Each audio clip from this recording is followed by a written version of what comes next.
Sería ilógico que un presidente recién entrante se mantenga indiferente, si se quiere, ante una realidad y una problemática de una nación. Pero un poco analicemos el contexto de lo que ha dicho el presidente de la República. A ver, primero aquí se ha hablado de impulsar la ley de oportunidades.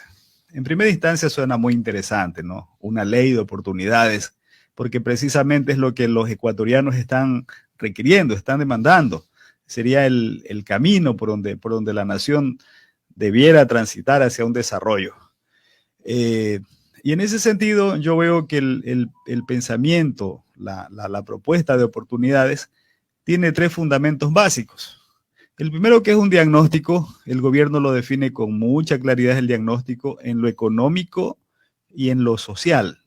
En lo económico está diciendo de que el Ecuador tiene una deuda de 63.000 millones de dólares. O sea, es una cifra económica bastante considerable. Pero también ha planteado otra realidad, que el Ecuador tiene un déficit de 7.000 millones de dólares. O sea, ¿cuánto cuesta la proforma presupuestaria del gobierno en un año? O sea, ¿cuánto gasta el gobierno en un año? 34.000 millones de dólares. Pero está diciendo que de esos 34.000 o 36.000, no preciso cuánto es el presupuesto del Estado, le faltan 7.000 millones para el año 2022, ¿verdad? Aquí hay dos caminos.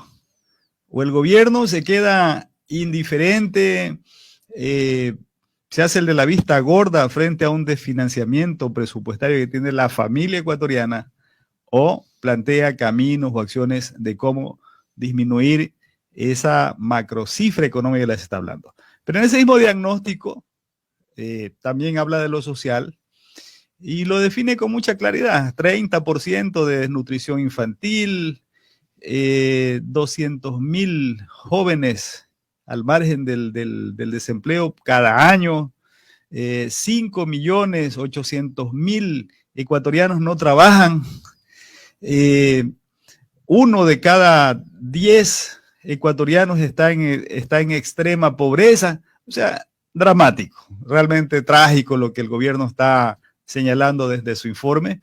Entonces digo que desde el diagnóstico como que se justifica aquellas cosas que el gobierno pueda hacer. Y lateralmente a eso, obviamente, se está planteando un diagnóstico, tiene que haber una propuesta.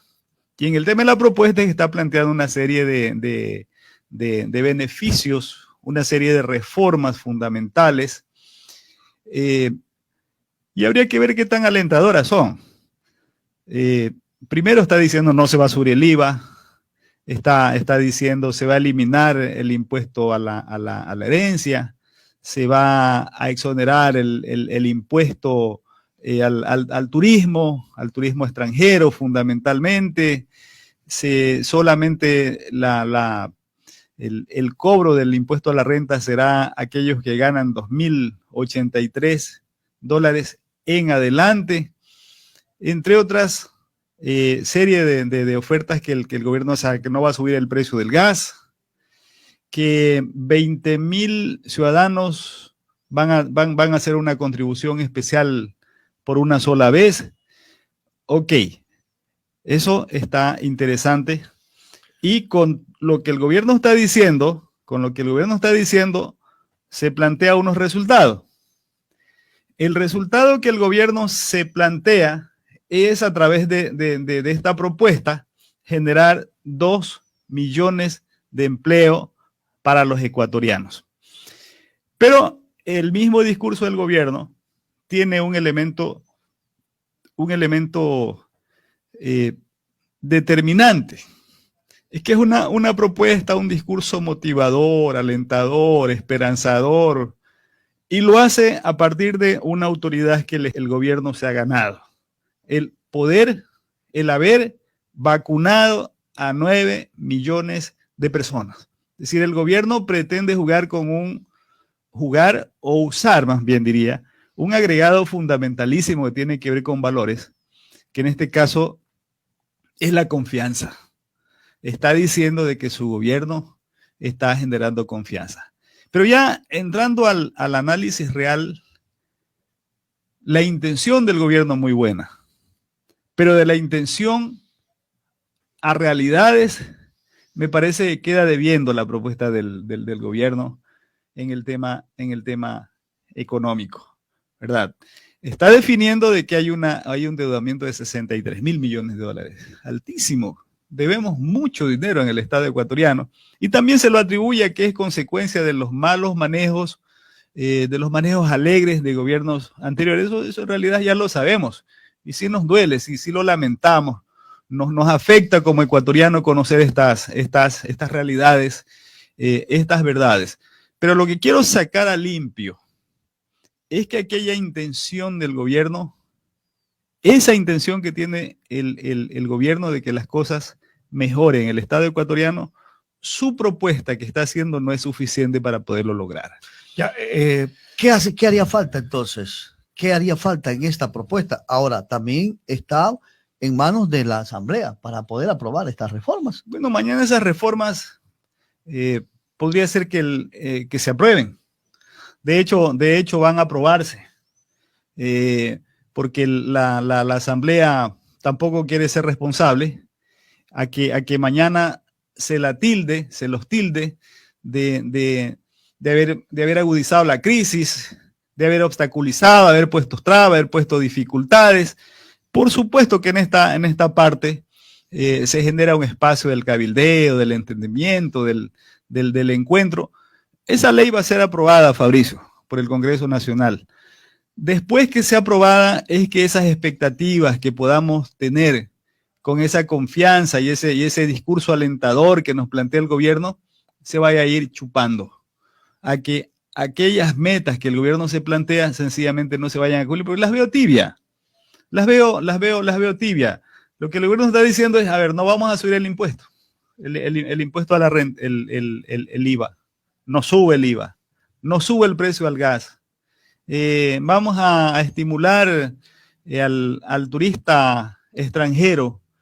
Vamos a, bueno, alguna serie de cosas así muy mínimas, que yo no las veo con la fuerza suficiente. Que sí son buenas. Son muy buenas, son muy buenas como paliativo y en algo van a aportar, en algo van a contribuir.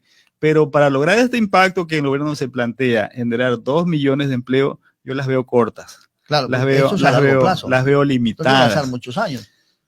Entiendo que es su meta en 4 años. Entonces, la meta que el gobierno se está planteando tiene un plazo fijo, debidamente establecido. En Buen Román se está hablando de crear 500.000 fuentes de empleo, pero a partir de generar oportunidades.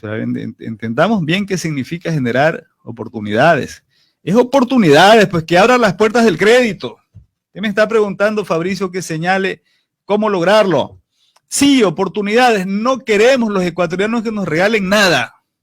Los ecuatorianos sí, efectivamente, encaja el discurso del gobierno. Queremos oportunidades, pero que sean reales, que sean eficaces, que sean oportunas.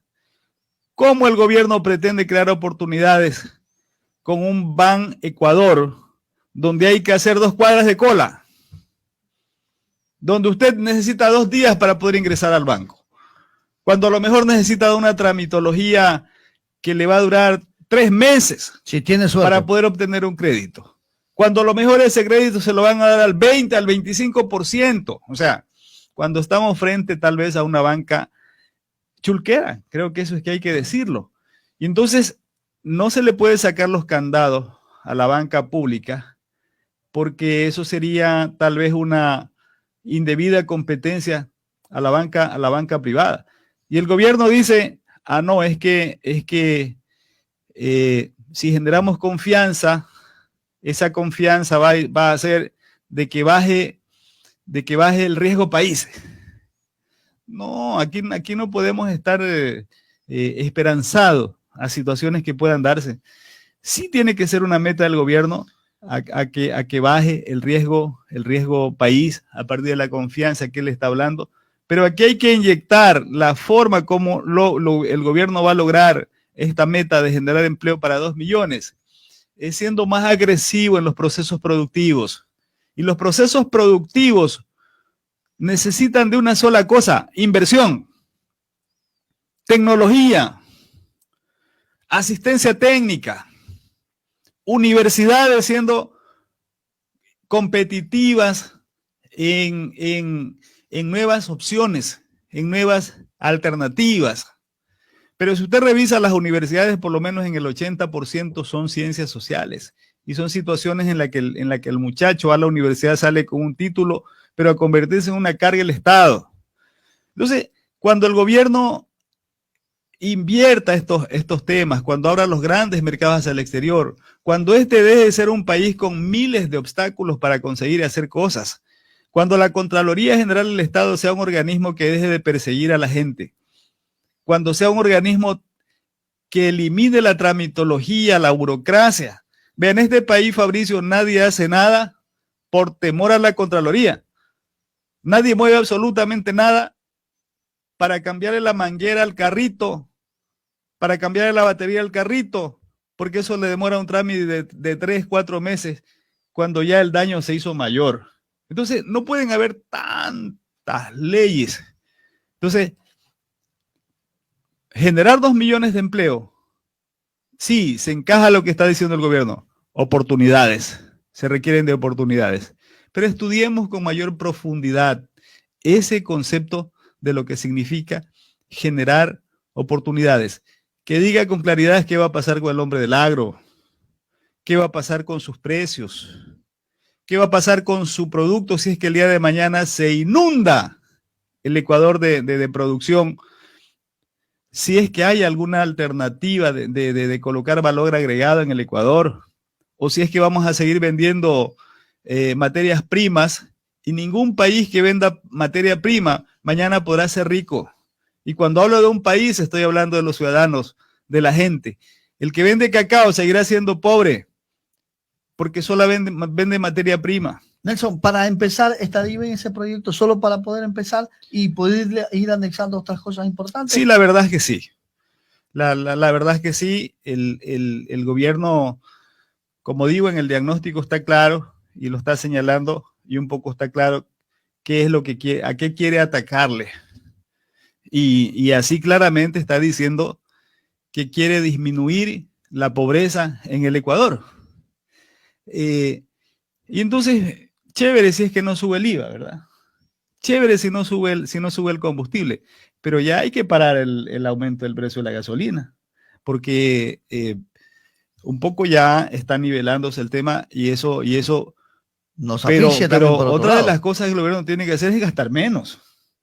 No puede haber una llave abierta para, no, es que el déficit es de 7.000 billones de dólares. Pero por favor, pues, el déficit también puede disminuirse si es que el día de mañana se racionaliza el gasto del Estado, y entiendo que el gobierno está claro en estas cosas. Hay un montón de embajadas vagas, ociosas, que no hacen nada en este país. Solo burocracia es eso. Solo burocracia. El tema del Congreso, hay ciertas medidas pequeñas que pueden irse tomando, y la sumatoria de todos puede significar un ahorro. El tema de la asamblea no es que se trata de cambiarla de asambleístas a senadores. No, el país no quiere más burocracia. No quiere más que el nombre. Queremos es que hayan 70 legisladores, punto. Lo que le está haciendo daño al país es la excesiva burocracia. No 120 legisladores. ¿Para qué? ¿Por qué? Si pueden haber 70 legisladores. Esmeraldas tiene 4 legisladores. ¿Y de qué le vale a Esmeraldas tener 4 legisladores? Mañana podrá tener 5 o 6, pero el panorama no va a cambiar absolutamente en nada. El mismo tema de las juntas parroquiales, Fabricio, tiene que ser revisado. Ventajosamente no soy candidato y a lo mejor tal vez no lo seré. Pero el tema de las juntas parroquiales son entidades que son acciones que perfectamente podría hacer a los municipios. Pero son 720 juntas parroquiales que tienen un presupuesto. Entonces, el gobierno tiene que ver... Hay un doble presupuesto para lo mismo. Hay un doble presupuesto para lo mismo. Y como esos pues los economistas tendrán que mirar cómo van cortando el gasto.